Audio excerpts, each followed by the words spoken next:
Hello students, welcome back. आज के video में हम बात करेंगे मिसलेनियस एक्सरसाइज की और मिसलेनियस एक्सरसाइज में उन क्वेश्चंस की जो इस बार सिलेबस में दे रखे हैं। यानी कुछ पार्ट सीबीएसई बोर्ड ने रिमूव कर रखा है, तो जो रिमूव किए गए क्वेश्चंस हैं उनको हम छोड़ देंगे। यहाँ से सिर्फ उन्हीं क्वेश्चंस को सॉल्व करेंगे जो हमारे पास इस बार सिलेबस में दे रखे हैं।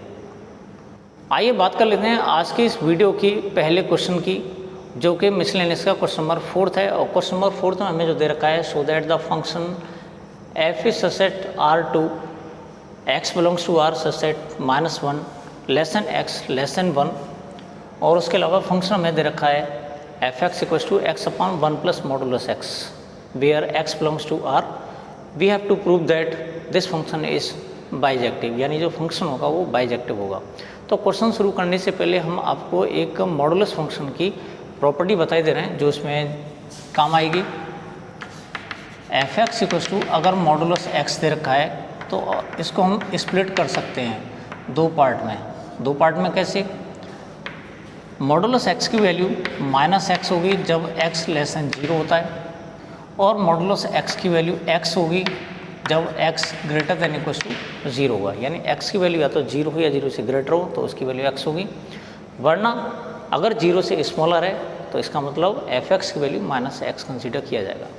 इसके बाद यहाँ पर हमने क्या किया है कि जो हमें कोडोमेन दे रखा है, डोमेन जो दे रखा है वो एक रियल नंबर है, यानी x की जितनी वैल्यूज होंगी वो रियल नंबर्स होंगी इसमें। अब इसके बाद हमने इसको दो पार्ट में डिवाइड कर रखा है। दो पार्ट का मतलब 0 से स्मॉलर नंबर्स, और जो दूसरा पार्ट होगा हमारा 0 से ग्रेटर नंबर लेंगे। व्हेन x < 0, जब x की वैल्यू 0 से लेस होगी तो उस कंडीशन में हमें जो फंक्शन लेना पड़ेगा वो x/1 - x, क्योंकि यहाँ पे मॉडुलस x की जो वैल्यू होगी वो -x हो जाएगी। Let x1 and x2 belongs to R in domain. हमने क्या किया, डोमेन में से दो एलिमेंट्स ले लिए x1 और x2, और दोनों के दोनों जो नंबर्स हैं वो 0 से स्मॉलर हैं फिलहाल। तो यहाँ पर f(x1) की जो वैल्यू होगी वो होगी x1/1 - x1, और अगर हम f(x2) फाइंड करते हैं तो हमें मिलेगा x2/1 - x2। और हमने बताया था पिछले वीडियो में f(x1) को हम f(x2) के इक्वल कंसीडर कर लेते हैं। लेट f(x1) = f(x2), और इससे हमें अगर x1 = x2 मिल जाता है तो जो फंक्शन होगा वो 1 हो जाएगा।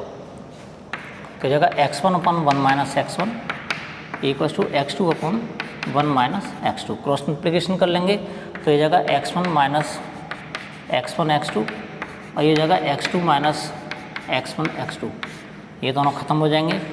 यहाँ पर x1 की वैल्यू हमें x2 के इक्वल मिल जाती है। इट इम्प्लाइज f is 1 जो फंक्शन है वो 1 होगा, लेकिन इस केस में होगा जब x < 0 है। इसके बाद अब दूसरा वाला पार्ट देख लेते हैं इसका। व्हेन x > 0, जब x की वैल्यू 0 या 0 से ग्रेटर होगी तो उस कंडीशन में जो फंक्शन होगा हमारा वो हो जाएगा x/1 + x, यानी इस मॉडुलस x की जो वैल्यू होगी वो होगी +x। Let x1 and x2 belongs to R in domain. हमने क्या किया, इस बार जो डोमेन सेलेक्ट किया वो ये वाला है, इसमें से हमने कोई से भी दो नंबर्स ले लिए x1 और x2। तो इस कंडीशन में यहाँ पर f(x1) हो जाएगा x/1 + x1, और f(x2) जो हो जाएगा वो हो जाएगा x2/1 + x2। लेट प्रोसीजर वही है हमारा, f(x1) = f(x2) हम कंसीडर कर लेंगे इसको। तो x1/1 + x2 = x2/1 + x2। ये x1 है यहाँ पे। क्रॉस मल्टीप्लिकेशन करेंगे इसका तो हमें मिल जाएगा x1 + x1 x2 = x2 + x1 x2। ये कैंसिल हो जाएगा, तो x1 की वैल्यू हमें मिल जाती है x2। तो हमने देखा यहाँ पर x1 x2 इधर भी इक्वल आ रहे हैं, x1 x2 इधर भी इक्वल आ रहे हैं, दोनों ही केसेस में fx1 fx2 इक्वल लेने से हमें x1 की वैल्यू x2 की इक्वल मिल रही है। इसका मतलब ये हुआ कि जो फंक्शन होगा ओवरऑल 1 होगा। It implies f is 1 1। अब हम ऑन टू वाले पार्ट को देखते हैं। तो ऑन टू वाले पार्ट के लिए हम क्या करेंगे, व्हेन x लेस देन 0, जब x की वैल्यू लेस देन 0 होगी उस कंडीशन में। तो यहाँ पर हम देखते हैं कि जो fx होगा वो मिलेगा हमें x upon 1 minus x, fx equals to x upon 1 minus x, और इसको हम क्या कर लेते हैं, y कंसीडर कर लेते हैं। तो इससे हम x की वैल्यू फाइंड करेंगे, क्रॉस मल्टीप्लाई करेंगे। तो x equals to y minus x y को उधर ले जाते हैं। तो x plus x y equals to y, x common ले लेंगे तो यहाँ पर हमें 1 प्लस वाई मिलेगा इक्वल्स टू वाई। तो x की वैल्यू जो मिलेगी हमें वो मिलेगी y upon 1 plus Y.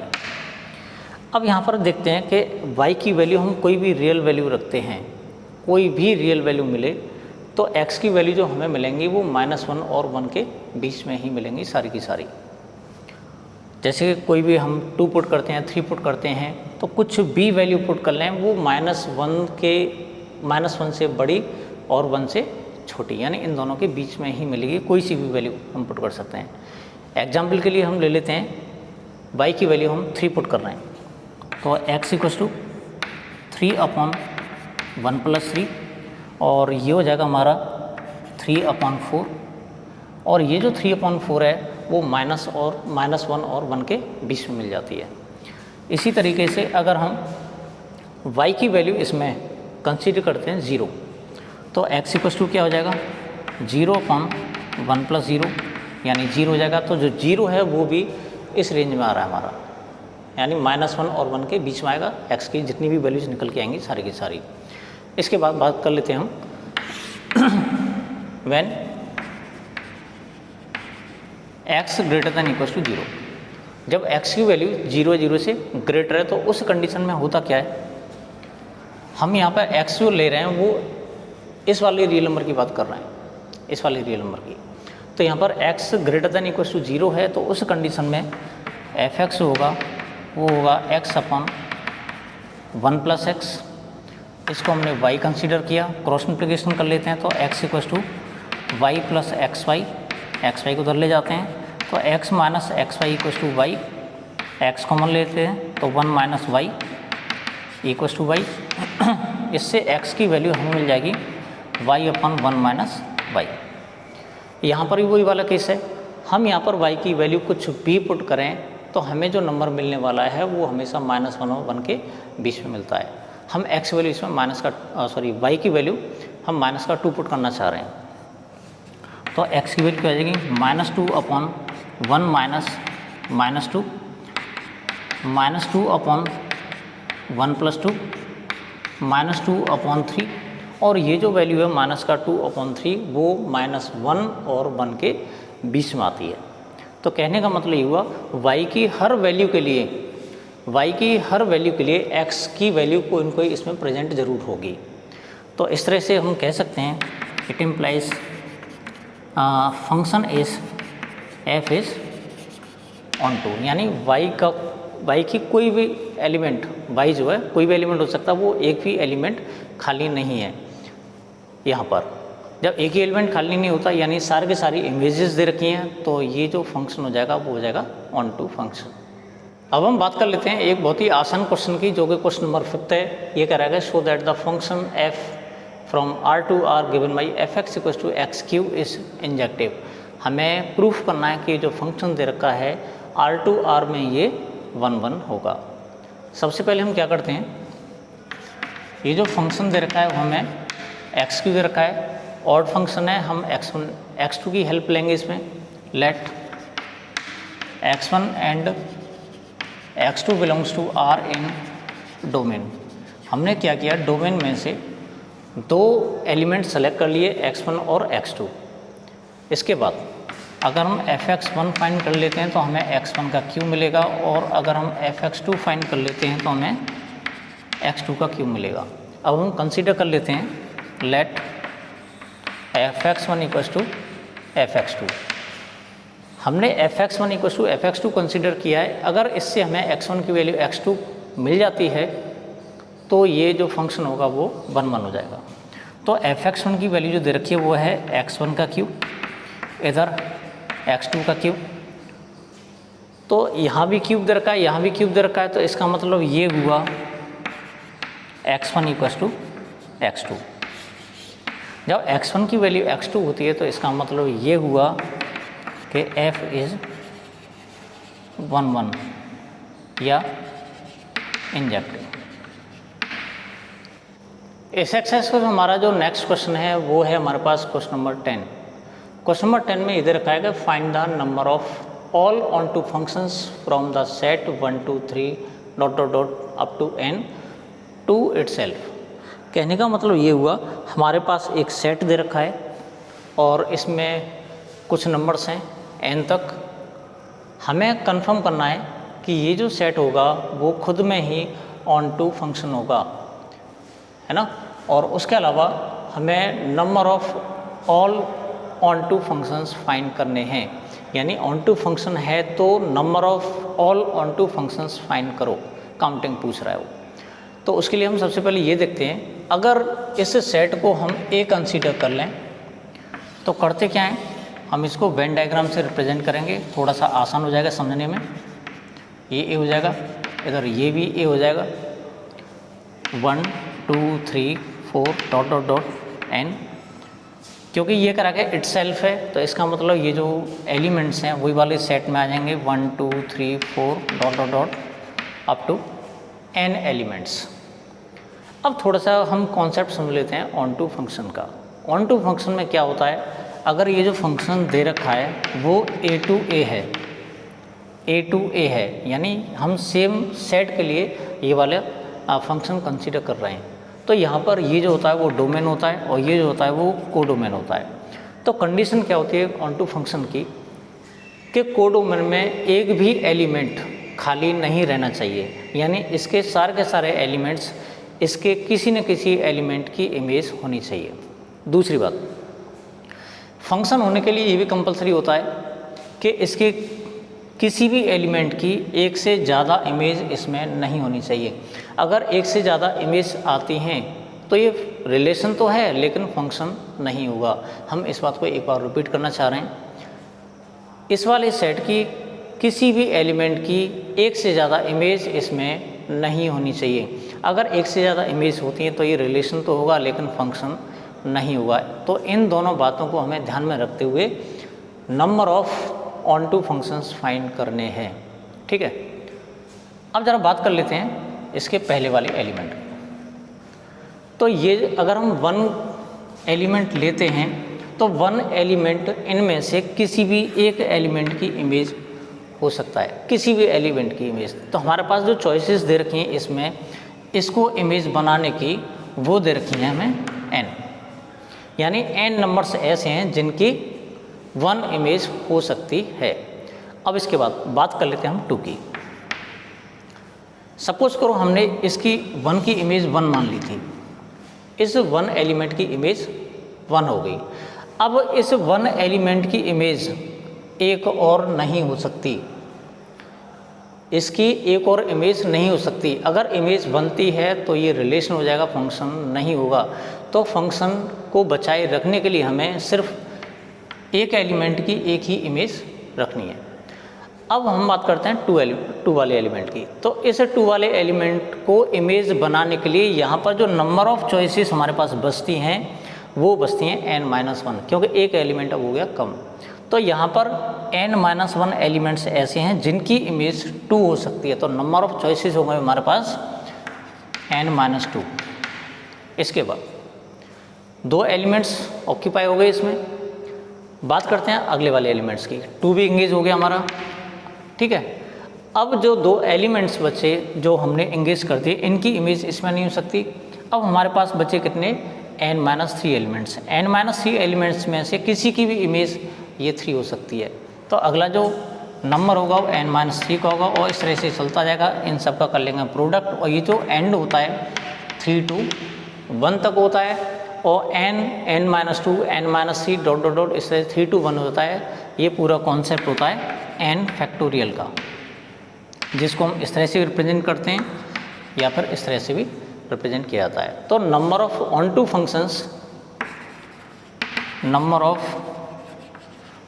Functions equals to n factorial. अब हम बात कर लेते हैं क्वेश्चन नंबर 15 की। क्वेश्चन नंबर 15 में दे रखा है लेट a इक्वल्स टू -1 0 1 2, इसमें ये एलिमेंट्स दे रखे हैं सेट में, b वाले सेट में -4 -2 0 2 दे रखे हैं, and f, g are set a to b, यानी ये जो फंक्शंस हैं f और g वो a to b दे रखे हैं, यानी f और g जो दोनों फंक्शंस हैं उनमें डोमेन a के एलिमेंट्स होंगे और जो को डोमेन होगा वो b के एलिमेंट्स कंसीडर किए जाएंगे। p the functions defined by f x equals to x square minus x, यानी फंक्शन जो दे रखा है वो x square minus x f x है, x बिलोंग्स टू a होगा, and g x equals to 2 into x minus 1/2 modulus -1 x belongs to a, are f and g equal. तो हमें कंफर्म करना है कि f और g जो functions दे रखे हैं क्या वो इक्वल हैं या नहीं है। तो सबसे पहले इसका कॉन्सेप्ट समझ लेते हैं। हमें मालूम है x की जितनी भी वैल्यूज़ हमें लेनी है वो a में से लेनी है, तो जो वैल्यूज़ निकल के आएंगी, यानी x की वैल्यूज़ हम फंक्शन में रखते हैं तो फंक्शन की जितनी भी वैल्यूज़ निकल के आएंगी वो b में से होंगी। सेम कंडीशन हमारे g वाले फंक्शन के लिए है। अब होता क्या है, जो वैल्यू x की हम f वाले फंक्शन में रख रहे हैं वही वैल्यू हम रखेंगे g वाले फंक्शन में। अगर दोनों की वैल्यू सेम आती हैं, यानी फंक्शंस की वैल्यू gx की और fx की दोनों की वैल्यूज़ अगर सेम आती हैं, यानी दोनों के सेम रिजल्ट्स आते हैं, तो कहा जाएगा कि दोनों के दोनों जो फंक्शंस हैं वो इक्वल होंगे। देख लेते हैं। सबसे पहले इसमें x की वैल्यू -1 पुट करेंगे, पुट x इक्वल्स टू -1, तो यहाँ पर f -1 जो निकलेगा वो होगा -1 स्क्वायर -1, ये हो जाएगा 1 + 1 यानी 2 हो जाएगा।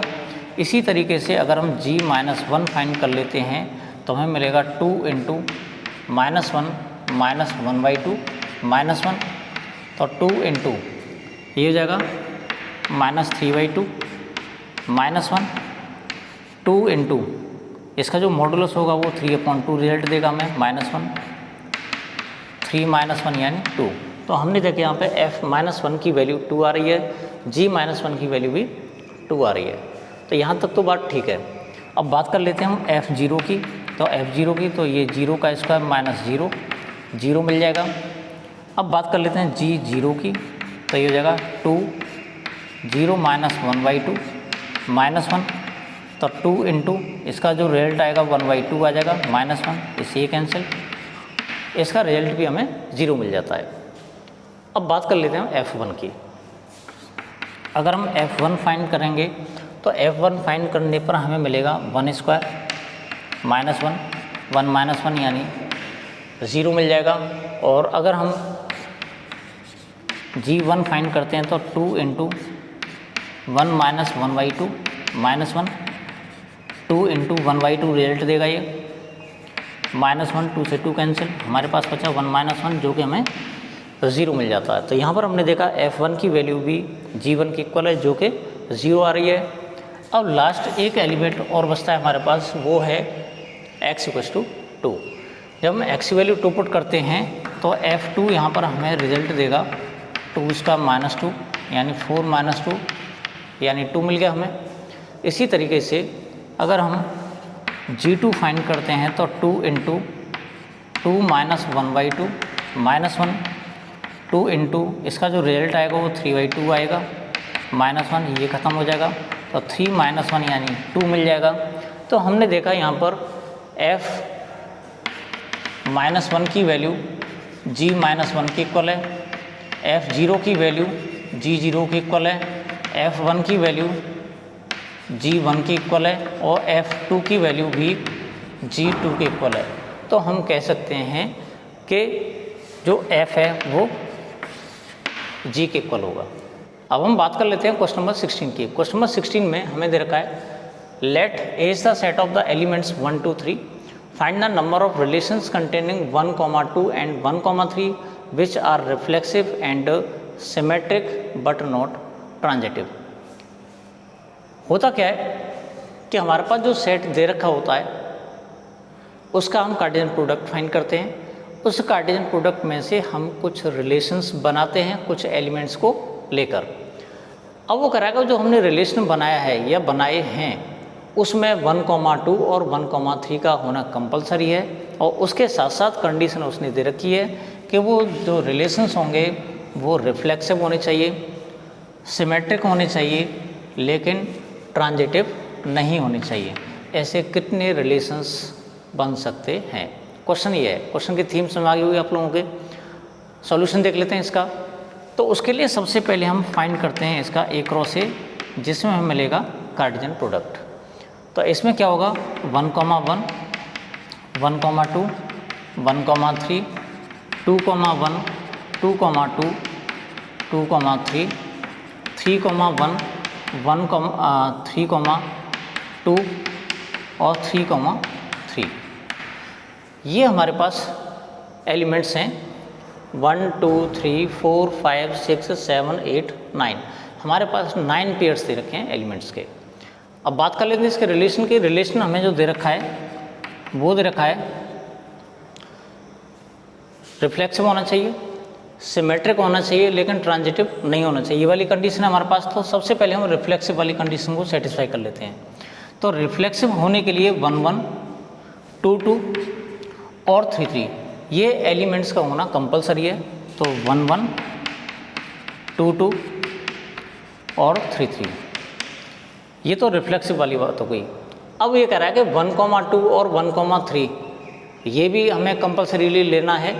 तो 1,2 और 1,3 हमने ये दोनों एलिमेंट्स इसमें ले लिए हैं, लेकिन कंडीशन सिमेट्रिक वाली भी सेटिस्फाई होनी चाहिए। तो सिमेट्रिक होने के लिए हमें इसमें 2,1 और 3,1 भी ऐड करने पड़ेंगे। तो यहाँ से यहाँ तक ये जो कंडीशन बन रही है हमारी सिमेट्रिक वाली कंडीशन बन रही है, ये जो कंडीशन है रिफ्लेक्सिव वाली, ये ऑटोमेटिकली सिमेट्रिक होती भी है। तो यहाँ से यहाँ तक ये जो कंडीशन आ रही है रिफ्लेक्सिव की भी है और सिमेट्रिक, दो कंडीशन से इसमें सेटिस्फाई हो गई। अब इसमें कौन कौन से एलिमेंट्स हमारे पास बचे? 1 1 2 2 3 3 ये एलिमेंट्स हमने ले लिए हैं। इसके बाद 1,2 एक ही एलिमेंट ले लिया है, तो 2,1 भी ले चुके हैं। 1,3 ले लिया है, तो हमने 3,1 भी ले लिया है। अब इसके बाद हमारे पास जो एलिमेंट्स बचते हैं वो बचते हैं 3,2। अगर बाई चांस गलती से इसमें हम 2,3 लिख देते हैं तो सिमेट्रिक होने के लिए हमें 3,2 भी लिखना पड़ेगा। लेकिन दिक्कत क्या हो जाएगी, जैसे ही हम इसको लिखते हैं तो ये जो फंक्शन है रिलेशन है वो ट्रांजिटिव भी हो जाएगा। यानी जैसे कि हमारे पास 1,2 है, 2,3 है, तो हमारे पास फिर 1,3 भी है, तो ये ट्रांजिटिव हो जाएगा। तो इस वजह से हमें इसको यहाँ से हटाना पड़ेगा। तो ये इन एलिमेंट्स को हम नहीं ले सकते। अब चेक कर लेते हैं क्या हमारे पास ये जो सेट बचता है रिलेशन वाला, क्या ये ट्रांजिटिव है या नहीं है। तो यहाँ पर एक एलिमेंट देखते हैं 1,2 1,2 है, इधर 2,1 है, तो 1,1 भी है इसमें। इसका मतलब यहाँ तक अभी ट्रांजिटिव है। कोई एलिमेंट्स हम ऐसा ढूंढते हैं कि जो इसको ट्रांजिटिव फेल कर सके। तो यहाँ पर सबसे पहले एक और एलिमेंट देख लेते हैं। जैसे कि हमारे पास 3,1 है, 3,1 है। अब ये 1 पे एंड हो रहा है, तो हमारे पास एक एलिमेंट और है 1,2, ये वाला 1,2। तो ट्रांजिटिव होने के लिए इस रिलेशन को 3,2 का होना कंपलसरी है, जो कि इसमें नहीं है। जब 3,2 इस रिलेशन में नहीं दे रखा तो इसका मतलब ये जो रिलेशन होगा वो ट्रांजिटिव नहीं होगा। यानी अब ये जो रिलेशन दे रखा है वो रिफ्लेक्सिव है, सिमेट्रिक है, लेकिन ये ट्रांजिटिव नहीं है। क्यों नहीं है? क्यों इसमें 3,2 एलिमेंट नहीं है। मैं समझता हूँ ये क्वेश्चन आराम से समझ आ गया होगा। अब ये हमारे पास एक ऐसा रिलेशन सिर्फ एक ही है जो रिफ्लेक्सिव होगा, सिमेट्रिक होगा, लेकिन ट्रांजिटिव नहीं होगा। तो number of relations which are reflexive and symmetric but not transitive is only 1। अब हम बात कर लेते हैं क्वेश्चन नंबर 17 की, जो इस एक्सरसाइज का लास्ट वाला क्वेश्चन है। ये कह रहा है let A is the set of the elements 1 2 3 then find the number of equivalence relations containing 1 2। यानी हमें इक्विवेलेंस रिलेशंस कितने बनेंगे ये फाइंड करना है, लेकिन कंडीशन दे रखी है कि हर रिलेशन में 1 2 का होना कंपलसरी है। तो इसके लिए सबसे पहले इसका हम कार्टेशियन प्रोडक्ट फाइंड कर लेते हैं। तो हमें मिलेगा 1 1 1 2 1 3 2 1 2 2 2 3 3 1 3 2 और 3 3। ये हमारे पास कार्टेशियन प्रोडक्ट मिल जाता है। अब इसके बाद में हम इक्विवेलेंस रिलेशंस फाइंड करेंगे और कितने बनते हैं ये भी फाइंड करेंगे। क्योंकि इक्विवेलेंस रिलेशन है तो इस वजह से हमें इसमें पेयर वाइज जो सेम एलिमेंट्स वाले हैं वो सब के सब कलेक्ट करने पड़ेंगे। तो यहाँ पर ये हो जाएगा 1 1 2 2 और 3 3। ये तो हो गया रिफ्लेक्सिव वाली बात।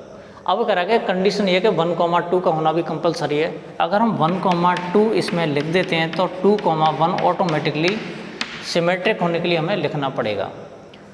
अब बात करते हैं इसके ट्रांजिटिव की। ये रिफ्लेक्सिव हो गया, सिमेट्रिक हो गया। अब ट्रांजिटिव की बात करते हैं। क्योंकि 1 1 है, 1 2 है तो 1 2 मिल जाएगा हमें। इसी तरीके से और कोई एलिमेंट हम देखते हैं, जैसे 1 1 का भी पेयर है, 3 3 का भी पेयर है, 2 2 का भी पेयर है, 1 1 का भी पेयर है, सारे के सारे पेयर से इसमें दे रखे हैं। तो उस कंडीशन में ये ट्रांजिटिव हो जाएगा। अब हम बात कर लेते हैं थोड़ा सा और इसे समझने के लिए, जैसे कि 2 2 है, ये 2 पे एंड हो रहा है, तो ये 2 से स्टार्ट हो रहा है। तो यहाँ पर 2 1 भी होना चाहिए जो कि इसमें दे रखा है। तो इस तरह के सारे पेयर्स इसमें मौजूद हैं, इस वजह से ट्रांजिटिव भी होगा। अब इसके बाद में हमने इसमें कितने पेयर्स कलेक्ट कर लिए, 1 2 3 4 5, यानी 1 2 हो गया, 2 1 भी हो गया, इधर 1 1 2 2 3 3, ये सारे पेयर्स हमने इसमें लिख रखे हैं। अब हमारे पास बचता है 1 3 2 3 3 1 और 3 2, यानी हमारे पास 4 पेयर्स बचे एलिमेंट्स के। अब होता क्या है, अगर इसको हम R1 कंसीडर कर लें, ये स्मॉलेस्ट इक्विवेलेंस रिलेशन है, स्मॉलेस्ट। अब इसके बाद दूसरा वाला इक्विवेलेंस रिलेशन फाइंड करने की कोशिश करते हैं जिसमें और इससे ज़्यादा एलिमेंट्स आए। तो सबसे पहले तो 1 1 2 2 3 3 1 2 और 2 1, ये तो आने ही आने हैं, क्योंकि 1 2 तो हमें लेना ही पड़ेगा और 2 1 इसकी वजह से लेना पड़ेगा ताकि हमें रिफ्लेक्सिव सिमेट्रिक वाली कंडीशन सेटिस्फाई हो जाए। अब इसके बाद ये हालांकि यहाँ पर ट्रांजिटिव भी है, रिफ्लेक्सिव भी है और सिमेट्रिक भी है, लेकिन ये भी था R1 था, हमें R2 फाइंड करना है, दूसरा वाला रिलेशन जिसमें इससे बड़ा रिलेशन मिल सके, नंबर ऑफ एलिमेंट्स इससे ज़्यादा हों। हमारे पास 1 3 3 1 2 3 और 3 2, ये पेयर्स और बच्चे 4। अगर बाई चांस इसमें से हम एक पेयर रख देते हैं, जैसे कि 1 3 हमने रखा, इन चारों में से कोई सा भी एक पेयर रख देते हैं। फॉर एग्जांपल हमने 1 3 रखा है इसमें, जैसे ही 1 3 रखेंगे तो सिमेट्रिक होने के लिए 3 1 का होना भी कंपलसरी है। अब देखिए, जैसे ही ये 3 1 आता है, या फिर हम इसको ले लेते हैं 1 3 ले लिया हमने, तो 1 3 इसको न लेकर हम 3 1 लेते हैं। जैसे हम इसमें 3 1 लेते हैं तो इसमें 1 2 भी प्रेजेंट है, 1 2, जैसे कि 3 से स्टार्ट हो रहा है, 1 पे एंड हो रहा है, तो ये 1 पे एंड हो रहा है तो ये 1 से स्टार्ट होना चाहिए, तो ये 1 2 वाला एलिमेंट हमने ले लिया है। तो ये 3 1 है, 1 2 है, तो इसमें 3 2 भी होना चाहिए, तभी ये ट्रांजिटिव हो सकता है। तो यहाँ पर हमें 3 2 भी लेना पड़ेगा। लेकिन जैसे हम 3,2 इसमें लेते हैं तो कंडीशन क्या आती है, अभी ये सिमेट्रिक नहीं है। सिमेट्रिक क्यों नहीं है, क्योंकि इसमें अभी तक 2,3 कहीं पर भी नहीं है। जैसे ही 3,2 लिखते हैं तो हमें 2,3 भी इसमें ऐड करना पड़ेगा। कहने का मतलब हुआ ये जो 4 एलिमेंट्स बचे हुए थे वो सारे के सारे इसमें इंक्लूड हो गए। अब इससे ज़्यादा नंबर ऑफ़ एलिमेंट्स हम ले ही नहीं सकते, तो ये जो रिलेशन बना 9 पेयर्स का रिलेशन है, जो कि एक रिफ्लेक्सिव भी है, सिमेट्रिक भी है और ट्रांजिटिव भी है। इससे बड़ा कोई रिलेशन हो ही नहीं सकता। तो ये जो रिलेशन है एक तरह से ये यूनिवर्सल रिलेशन कंसीडर किया जाता है, क्योंकि इसके कार्टेशियन प्रोडक्ट के सारे इसमें एलिमेंट्स प्रेजेंट हैं। अब यहाँ पर इससे बड़ा कोई रिलेशन हो ही नहीं सकता, तो ये एंड होगा। तो हमारे पास जो नंबर ऑफ रिलेशंस हैं, इक्विवेलेंस रिलेशन, वो सिर्फ 2 ही होंगे, R1 और R2। ये स्मॉलेस्ट होगा और ये होगा लार्जेस्ट। तो मैं समझता हूँ आज की वीडियो में हमने जितने भी क्वेश्चन डिस्कस किए हैं वो सारे के सारे समझ में आ गए होंगे। मिलते हैं नेक्स्ट वीडियो में नेक्स्ट टॉपिक के साथ।